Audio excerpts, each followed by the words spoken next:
दोस्तों कई बार आपने सुना होगा ना, आपके आसपास कुछ लोग ऐसे होते हैं जो आपको बोलते हैं कि भाई उस चीज़ पे फोकस कीजिए जो आपको चाहिए, उस चीज़ पे फोकस मत कीजिए जो आपको नहीं चाहिए, राइट? यानी लक्ष्य पे ध्यान केंद्रित रखिए।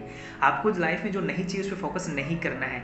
वो क्यों बोलते हैं ऐसा, राइट? क्योंकि इसके पीछे कुछ तो रीजन होगा तभी ऐसा बोला जाता है। चलिए एक कहानी के माध्यम से हमको समझाने की कोशिश करता हूँ कि ऐसा क्यों बोला जाता है हमें, राइट? चलिए एक कहानी है इस प्रकार, आप सुनना चाहेंगे? यस और नो? यस और नो?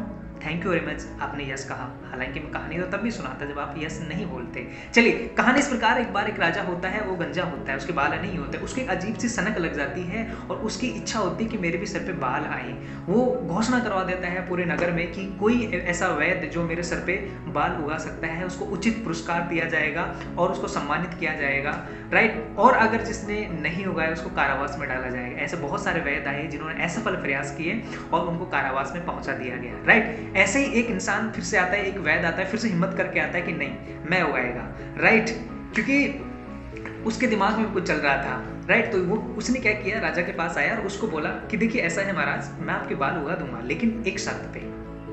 राजा ने कहा बताइए क्या शर्त है? तो उसने कहा कि 3 महीने तक आपको अपने दिमाग में टूटी हुई चप्पल और सड़े हुए टमाटर की इमेज नहीं लानी है। अगर आप इसमें सफल हो जाते हैं तो आपके बाल तो हैं वो तो ऑटोमेटिक आ ही जाएंगे।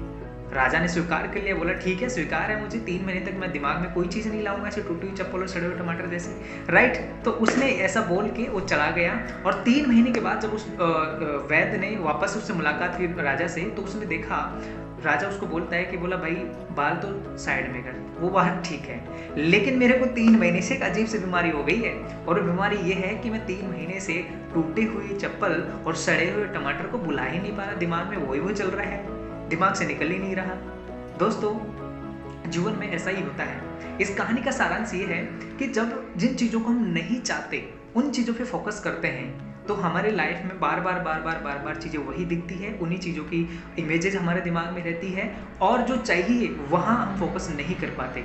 इसीलिए बोला जाता है कि जो चीज़ आपको चाहिए, जो आपका लक्ष्य होता है, लक्ष्य पे आपको ध्यान रखना है, अदरवाइज आप वो लक्ष्य कभी प्राप्त नहीं कर पाएंगे। बिकॉज हमारा जो सबकॉन्शियस माइंड है वो उस चीज़ पे ही फोकस करता है बार बार जिस चीज़ के हम हमारे दिमाग में पुनरावृत्ति करते हैं विचार के माध्यम से, इमेजेस के माध्यम से, राइट? तो हमें फोकस करना है, जो हमें चाहिए उस पर फोकस करना है ताकि हम वो पा सकें जो हमें पाना है, राइट? सो आई होप कि आपको ये कहानी जो है आपको समझ में आई होगी। तो कोशिश करें आप अपने लक्ष्य बनाएं और उन लक्ष्य को बार बार दिमाग में रखें और उसके लिए जो जरूरी जो काम है, जो स्टेप्स लेने हैं वो भी करना जरूरी होता है।